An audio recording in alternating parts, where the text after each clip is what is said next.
जी, बिस्मिल्लाहिर्रहमानिर्रहीम। ये चैप्टर 13 है कैपिटल बजटिंग टेक्निक्स। आपके लेफ्ट साइड पे आप देख रहे हैं इस चैप्टर के कंटेंट्स और राइट साइड पे इस चैप्टर में जो हम चीज़ें कवर करेंगे उनका ऑब्जेक्टिव क्या है। ठीक है, सबसे पहले हम ये देखेंगे project evaluation and selection alternative methods.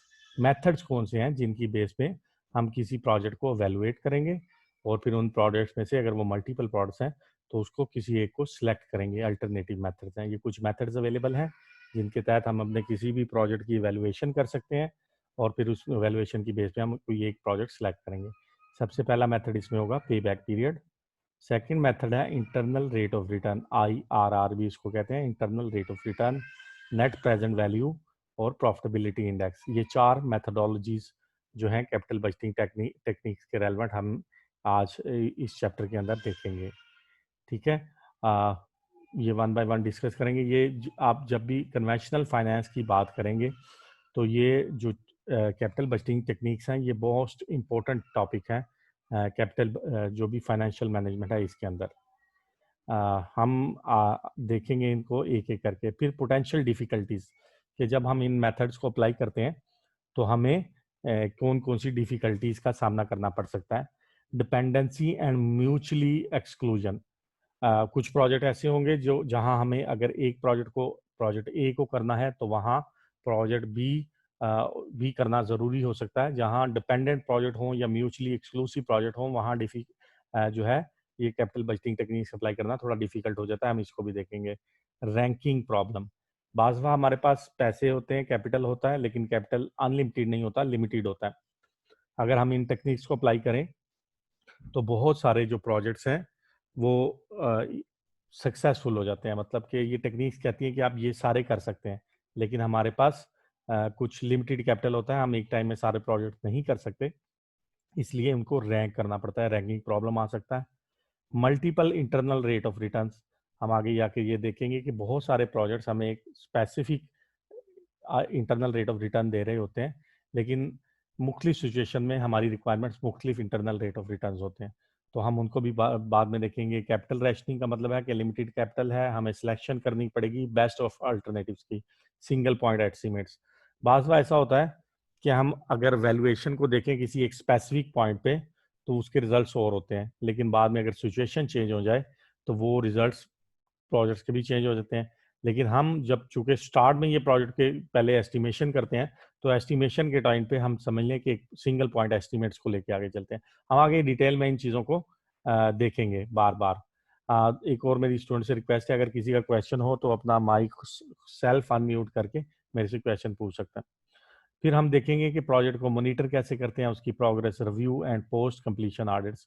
अगर हमने एक प्रोजेक्ट सेलेक्ट कर लिया, क्या वो प्रोजेक्ट एज पर एस्टिमेट्स हमारे चल रहा है, हम उसकी प्रोग्रेस को मॉनिटर करेंगे और फिर उसके बाद पोस्ट कंप्लीशन ऑडिट करेंगे कि क्या कोई हमारी इसमें मेजरमेंट में, फोरकास्टिंग में या एप्लीकेशन में कहीं कोई गलती तो नहीं हो गई।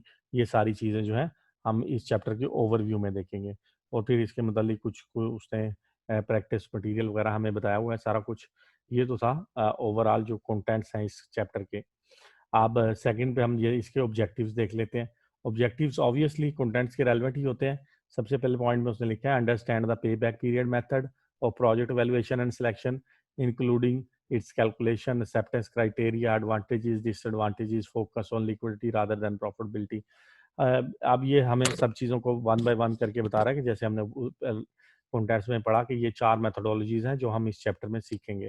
तो सबसे पहली मेथडोलॉजी थी वो पे बैक पीरियड है। तो इसने कहा सबसे पहले हम पे बैक पीरियड को देखेंगे, उसके एडवांटेजेस, डिसएडवांटेजेस, लिक्विडिटी, प्रॉफिटेबिलिटी, सारा इसी तरह ये इसने सारी मेथडोलॉजीज को वन बाय वन ऑब्जेक्टिव्स में डिस्कस किया है कि इस चैप्टर का मकसद ये है कि हम जो है इस चैप्टर में जो भी हमारी जो सारी टेक्निक्स हैं हम उनको वन बाय वन करके देख सकें। ठीक है, जी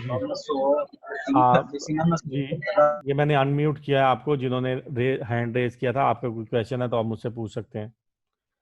मोहम्मद सैफ अली खान। जी सैफ, आपका कोई क्वेश्चन है तो आप पूछ लें, आपने हैंड रेज किया था। कहता जो दिल करे लिखी जाओ। हाँ सर, वो पेट से हो। चलें, कोई टेंशन नहीं है। ठीक है, ये हम सारी चीज़ें इस चैप्टर में कवर करते हैं। तो हम स्लाइड्स को थोड़ा लेके आगे चलते हैं। आप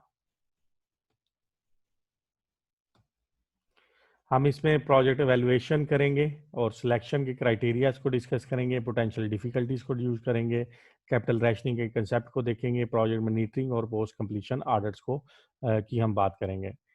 ये वो 4 टेक्निक्स हैं जो किसी भी कैपिटल बजटिंग के प्रोजेक्ट को वैल्यूएट करने के लिए यूज़ की जाती हैं। इसके अलावा भी 1-2 हैं, लेकिन नॉर्मली जो बेसिक टैक्स है फाइनेंस का, उसमें यही 4 टेक्निक्स को डिस्कस किया जाता है। पे back period PBP, internal rate of return IRR, net present value NPV और प्रॉफिटेबिलिटी इंडेक्स को। अब वन बाय वन करके देखते हैं कि ये टेक्निक्स हैं क्या। अब हमारे पास एक प्रपोज डेटा उसने हमें बताया है। Julie Miller is evaluating a new project for her firm Basket Wonder. She has determined that after tax cash flows for the projects will be. इस सवाल में उसने हमें आफ्टर टैक्स कैश फ्लोज बताए हैं। $10,000 for first year, $12,000 for second year, $15,000 for third year, $10,000 for fourth year and $7,000 for fifth year respectively for each of year 1 to through year 5। उसने 5 सालों की हमें कैश फ्लो की जो उसने आफ्टर टैक्स एस्टिमेट लगाई हैं वो हमें बता दी हैं। और इनिशियल कैश आउटले उसने बताया हमारे पास जो है वो 40,000 है। अब ये एक प्रपोज प्रोजेक्टेड डाटा है। हम इस डाटा की बेस पे ये एवेलुएट करने की कोशिश करेंगे कि ये प्रोजेक्ट हमें करना चाहिए या फिर नहीं करना चाहिए। ठीक है, 2 तरह के प्रोजेक्ट्स होते हैं, एक इंडिपेंडेंट प्रोजेक्ट्स होते हैं और दूसरे म्यूचुअली एक्सक्लूसिव प्रोजेक्ट्स होते हैं। हम ये देखते हैं इंडिपेंडेंट प्रोजेक्ट्स क्या होते हैं। For this project assume that it is independent of any other potential project that basket wonders में अंडरटेक। मतलब ये ऐसा प्रोजेक्ट है जिसको अकेले से भी परफॉर्म किया जा सकता है, इसके साथ किसी और दूसरे प्रोजेक्ट का एसोसिएट होना जरूरी नहीं है। इंडिपेंडेंट प्रोजेक्ट्स ऐसे प्रोजेक्ट्स होते हैं जो इंडिविजुअली जिनको हम जो है रन कर सकते हैं, परफॉर्म कर सकते हैं। Independent project, a project whose acceptance or rejectance does not prevent the acceptance of the other project under consideration। ये इंडिपेंडेंट प्रोजेक्ट्स ऐसे प्रोजेक्ट्स होते हैं जिनको अगर हम एक्सेप्ट कर लें तो इसकी एक्सेप्टेंस या इसको रिजेक्ट करने से किसी दूसरे प्रोजेक्ट पे कोई फर्क नहीं पड़ता। ठीक है, बाज दफा हम ये देखेंगे जब हम आगे जाएंगे तो कुछ प्रोजेक्ट्स ऐसे होते हैं कि अगर हम उन प्रोजेक्ट्स ए को करें तो हमें उसके साथ प्रोजेक्ट बी को भी लाजमी करना पड़ सकता है। जैसे अगर हम ये कहें कि एक डेयरी डेयरी फार्म है, वो डेयरी फार्म ये कह रहा है कि हम मिल्क पास्चराइजेशन यूनिट लगाना चाह रहे हैं। उसका प्रोजेक्ट ए क्या है कि they would need to install milk pasteurization plant. अगर आप मिल्क को पास्चराइज करेंगे तो उसे आप ओपनली नहीं रख सकते, इसके साथ आपको मिल्क पैकिंग प्लांट भी लगाना पड़ेगा। तो यहाँ जो 2 प्रोजेक्ट्स हैं, यानी कि अगर मिल्क पास्चराइजेशन का आप प्रोजेक्ट करने जा रहे हैं तो आपको मिल्क पैकिंग का प्लांट भी लगाना पड़ेगा। ये दोनों प्लांट ऐसे हैं कि एक लगाएं और दूसरा ना लगाएं तो पहले लगाने का भी इफेक्टिवनेस हमारे सामने पूरी तरह से सामने नहीं आएगी। तो ये ऐसे प्रोजेक्ट्स हो जाएंगे, ये 2 प्रोजेक्ट जिन्हें हम म्यूचुअली एक्सक्लूसिव या डिपेंडेंट प्रोजेक्ट कहेंगे। ठीक है, इसके अलावा अगर हम उसी डेयरी फार्म में बात करें कि वो एक ऐसा प्लांट लगाना चाह रहे हैं जिससे उनकी जो फूड है वो प्रिजर्व हो सकता है।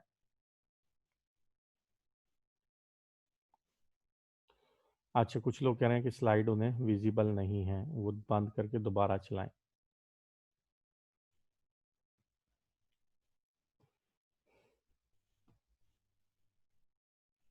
जी, तो हम अभी स्टार्ट में ऐसे प्रोजेक्ट्स को डिस्कस करेंगे जो इंडिपेंडेंट प्रोजेक्ट्स हैं।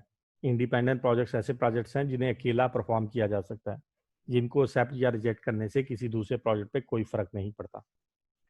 आपको मैंने बताया कि या तो प्रोजेक्ट्स इंडिपेंडेंट होते हैं या डिपेंडेंट या म्यूचुअली एक्सक्लूसिव होते हैं।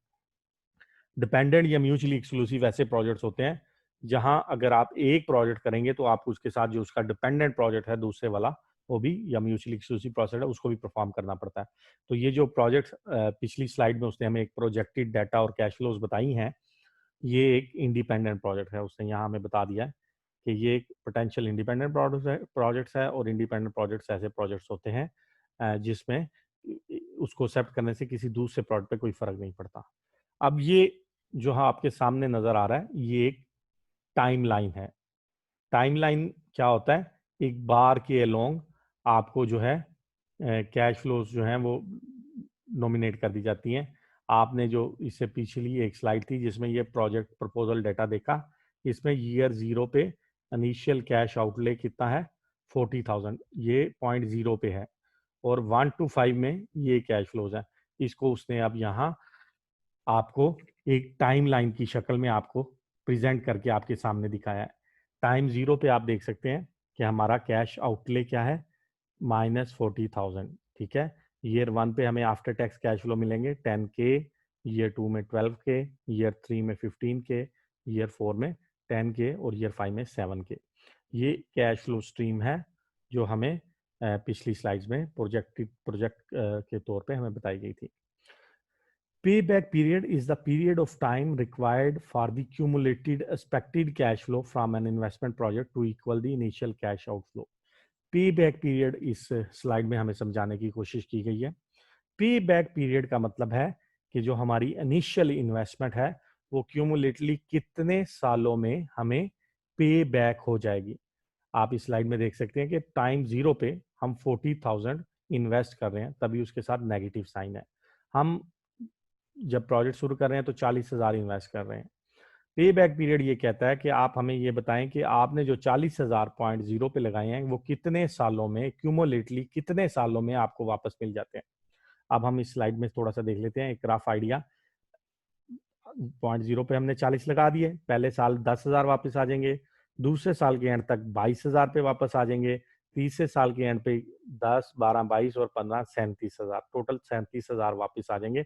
और जब चौथा साल शुरू होगा तो चौथे साल का कुछ पोर्शन ऐसा होगा जिसमें हम ये जो है 3,000 जो है रिमेनिंग के वो कवर कर लेंगे, यानी कि ये 3 साल और कुछ माह का पीरियड लेगा और ये हमारा जो है पे बैक पीरियड हो जाएगा। पे बैक पीरियड को कैलकुलेट कैसे करते हैं, नीचे उसने डेफिनेशन बताई है। पे back period is the period of time required for cumulated expected cash flows from an investment project equal to initial cash outflow. पे बैक पीरियड एक ऐसा पीरियड है जिसमें हमारे क्यूमुलेटिव कैश फ्लोज जो आ रहे हैं वो इनिशियल इन्वेस्टमेंट को पूरा करने के बराबर हो जाए, ऐसे पीरियड को हम पे बैक पीरियड कहते हैं। पे बैक पीरियड अब नेक्स्ट लाइन में हम कैलकुलेट करके देखते हैं कैसे कैलकुलेट किया है। हमने इनिशियल में पॉइंट 0 पे 40,000 पे इन्वेस्ट किए थे, ठीक हो गया। पहले साल में 10,000 वापस आ गए, दूसरे साल में 12,000 का कैश फ्लो है, पहले साल में 10 आ गए, दूसरे साल में 12 आ गए, टोटल क्यूमुलेटिवली कितना पे बैक हो गया 22। तीसरे साल के एंड तक क्यूमुलेटिवली पे बैक कितना आ गया, पहले साल में 10, दूसरे में 12, तीसरे में 15, तो क्यूमुलेटिवली हमें तीसरे साल के एंड तक 37,000 रुपए का कैश फ्लो वापिस आ जाएगा, ठीक है। जब चौथे साल के एंड तक जाएंगे हमारा 47,000 जो है वो कैश फ्लो वापिस आ जाएगा, लेकिन जो है हमें तो तीसरे साल के एंड तक 37,000 वापस आ गए, तो 3,000 रुपए चाहिए जो हमें चौथे साल में रिकवर करने हैं। तो हम क्या करेंगे कि हम पूरे साल में इस पूरे साल में 3 से लेके 4 तक हमें 10K मिलेंगे, तो हमें चाहिए 3,000, हम 3/10 कर देंगे, यानी कि हमें 3,000 लेने हैं। अगर पूरे साल में 10,000 मिल रहे हैं और हमें सिर्फ उस साल के पोर्शन में 3,000 चाहिए, तो हम उसकी प्रोपोर्शनेट निकाल लेंगे 3/10। पहले 3 साल कंप्लीट आ गए और उन 3 इयर्स के बाद 3/10 हम जब करेंगे तो ये 33%, तो ये 3.33% हमारा पास क्यूमुलेटिव आंसर आ गया कि इस प्रोजेक्ट का पे बैक जो है वो 3.3 साल है, ठीक है। इसका मतलब ये है कि जो हम इनिशियल इन्वेस्टमेंट अपनी कर रहे हैं वो 3.3 साल में हमें वापस मिल जाती है। तो ये था पे बैक पीरियड। पे बैक पीरियड एक ऐसा पीरियड होता है जिसके अंदर हमारी इनिशियल इन्वेस्टमेंट जो है वो कैश फ्लो की शेप में वापस आ जाए, एक्यूमुलेट पीरियड होता है। तो आप इसमें देख सकते हैं ईयर 1 में 10, ईयर 2 में 20, ईयर 3 में 37,000 हमें वापस आ गए। अब ईयर 4 में टोटल कैश फ्लो आएगा 10,000, लेकिन हमें इसमें से सिर्फ 3,000 चाहिए पे बैक पीरियड कैलकुलेशन के लिए। हम 3,000 जितना हमें उस साल में रिमेनिंग जो है कैश फ्लो चाहिए डिवाइडेड बाय उस साल का टोटल कैश फ्लो, जब हम इस तरह कर देंगे, इसको डिवाइड कर देंगे तो 3 साल कंप्लीट और प्लस चौथे साल के 0.3, तो 3.3 ईयर्स में इस प्रोजेक्ट का पे बैक हो जाता है।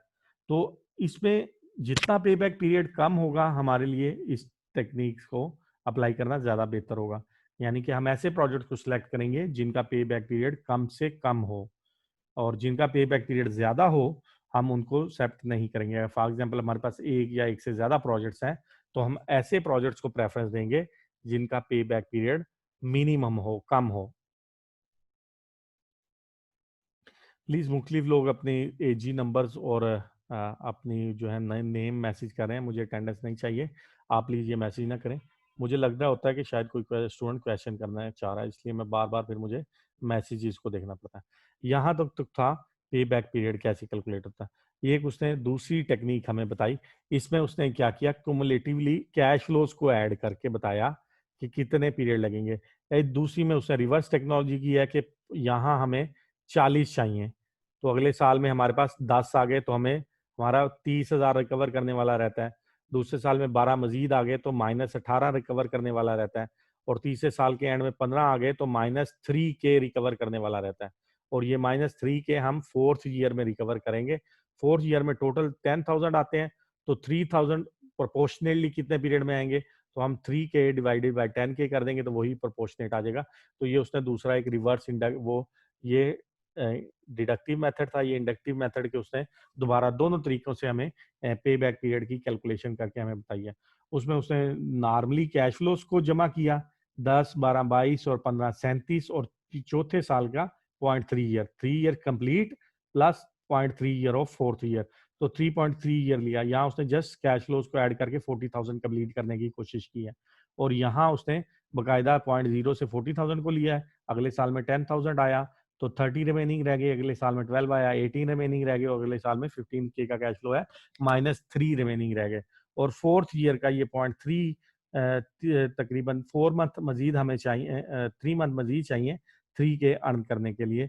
तो ये 3.3 ईयर, दोनों मेथोडोलॉजी से उसने हमें इस पे बैक पीरियड का कैलकुलेशन करके हमें समझाने की कोशिश की है। अच्छा, पे बैक एक्सेप्टेंस क्राइटेरिया क्या होगा?